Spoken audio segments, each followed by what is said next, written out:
All right, Timmy from Tri-Rig here with Robbie Deckard. Recently finished third place at 70.3 Cozumel in the male professional division. Robbie, why don't you walk us through your speed concept and let's start with the front end. Front end, I've been growing the mustache for 6 weeks. I think that helps the front end quite a bit. Teeth aren't super white, but I've been brushing them twice a day, which I usually don't do. So hopefully that'll help the front end. In the front end of the bike, I have, let's see, so now I have normal skewers starting the very front tires. These are Continental Gator skins. So hopefully no flats in training. I use Vittoria Corsa Speed, whatever the newest one is. Probably I'll get 28s for the next race, which I think will be a little more aero on my Princeton Carbon Works. I forget what it is. It's like an 808, but Princeton's version for Cosmo, and I'll use the same on the back. Up here we have free Bontrager bar end plugs that I got at the shop the other day for Cozumel, because I used to have the clicks, I forget what they call it. Now I got the blips, which Okay. are e-taped on here. And those are wireless? They're Bluetooth, yeah, straight to the force derailleur. I had just the normal clip up here, but then my first ride was the day before the race in Cozumel, and it just shot off into the bushes. And after 30 minutes of looking, I couldn't find it. So I e-taped these on. I don't have a front shifter over here, but I did put the rear over here just in case something went wrong. Usually I only have shifting up here for TT courses or triathlon courses. 90% of the time is fine. I have the VTA bottle right here. It's a light setup. Zip ties, e-tape. It's, I think, the most aero thing you can have, or for me it is. I tested in the velodrome and it was fast. CG's pads here, they're really old, but they're comfortable. You can see my little elbow divots in here. Yeah, they're just custom fit at this point. Cool. You mentioned the velodrome testing. So your old position, it used to have your hands higher up. So walk us through kind of your flat position, your training for Ironman Cozumel. So where does all that add up? Yeah, so I was able to go to the velodrome, a velodrome in Germany, the same one that Canyon goes to, I believe. So I was lucky to have access to some smart people there who knew how to do all the software and calculations and stuff, and I just had to ride in circles. So I used to have, it was probably about here, same bottle setup. I felt it was pretty aero because I could get my head down here pretty low, but before that I had completely flat, like old school, and I felt that was pretty fast too. So I actually wasn't sure which was fastest. We tested it down, like almost flat pretty much was the fastest. It was probably, I think, 4-ish watts faster than hands up. And I think it's a little more comfortable, and maybe it's faster. My hypothesis is that when your hands are up, I find your head tends to follow the hands. So putting the hands down, I think it just keeps your head down more, which is a little more comfortable for me anyway. So yeah, we tested that in the velodrome, and that was fastest, and I like it more, so I kept it that way. The Garmin is tucked in here nice and clean, so it's not in the air at all. I used to have a little blip box here, so that's gone. I just taped it on here because that's completely out of the wind then.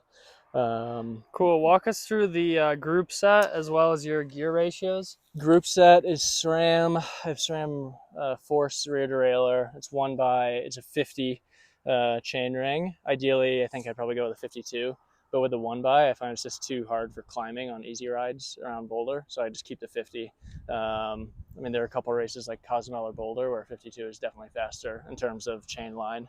But yeah, for now I have the 50 pedals. Dura Ace. I think I got these in probably 2013, but they spin super easy, so I keep them because there's no friction. Same with the chain. It's actually 3 years old, but I've tried the wax chains before. I've tried every lube and chain and stuff, and this one has just no friction at all. It just spins forever, so I keep the 3-year-old chain on there actually.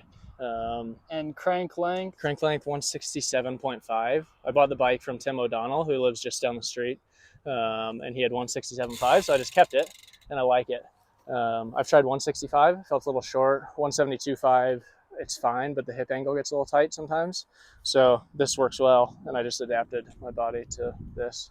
Okay, and then saddle? Saddle, same one. It was just Tio's old saddle, but it's actually the best saddle I've ever had by far. I always had some sort of saddle sore just from training and riding a lot. But this Cobb 55, I think they stopped making this exact one actually. I love the saddle, so I'll keep it forever. And then walk us through. So you have one bottle cage here, and then you have another one in the front. Yep. So is this the training setup? Is there anything different for the race? It's training and racing setup. I mean, this bottle never comes out. This cage is good, and I have a little E-tape right here to make it more snug. This one, there's a zip tie here. I have 1, 2, 3, 4 zip ties holding it up here, and then some E-tape as well. And then I made a little duct tape like spacer right here. I don't know if you can see, because the bottle was sitting a little too upright, I thought. So I laid it down a little bit. E-tape here to make it snug. I see people do like some crazy shit for races, and then they always lose their bottles, or they just look like idiots trying to get their bottle out and they can't find it or put it back in. Like I think Lucy Charles did that one time. Like, no disrespect to her, but that PTO race in Dallas, remember, she just couldn't get her bottle in. Like, I'm sure she doesn't train with it. That's why she couldn't do it. Right. So I just use the same setup for training and racing. Like, I could do it with my eyes closed in the dark after a few drinks and get the bottle in every time. So what's your favorite thing about this bike setup? My favorite thing about this setup, one, it's super aero. The CDA that I tested in the velodrome is under 0.18, and that's a completely sustainable position for me, which I worked on for years with, tinkering and working on flexibility and strength in a really weird TT position. But yeah, so for the Ironman coming up, I imagine I'll have the lowest CDA of everyone, which I think, I don't know what Ditlo's CDA is, but I don't think anyone's much better than I am, because I do pretty low power. I'm just not a huge talent on the leg side. So at 250 watt, or I did 240 watts at Boulder 70.3 and rode 159. And that was with no group in front of me. I was pretty much alone for 90K straight. In Cozumel, I did 201 on a pretty windy course at 247 watts. So I think, yeah, that's awesome. Yeah. And then what's one thing that you would change about your current setup? What would I change? So I did test the bottle and the suit in the velodrome, and that was faster, like significantly in terms of marginal gains. It was significant. So for the Ironman coming up, usually for a half, 2 bottles is fine, and maybe I'll grab one at the aid station. For the Ironman, I want to carry more water, and I think it's probably faster to get a bottle sitting right about here, like flush against the chest. Yeah. So I'm going to come up with something, go to the local hardware store, McGuckins, and get some screws and bolts. And I tried it actually this winter using these 2 Boss holes right here, and I had 2 sort of metal things coming up with a surface on top and a bottle cage there, but it just felt less fast. Like I just went down a big downhill, which I think is the best way to test aerodynamics actually, besides the velodrome. Just go find a long straight downhill, right, and just go fast and test different things.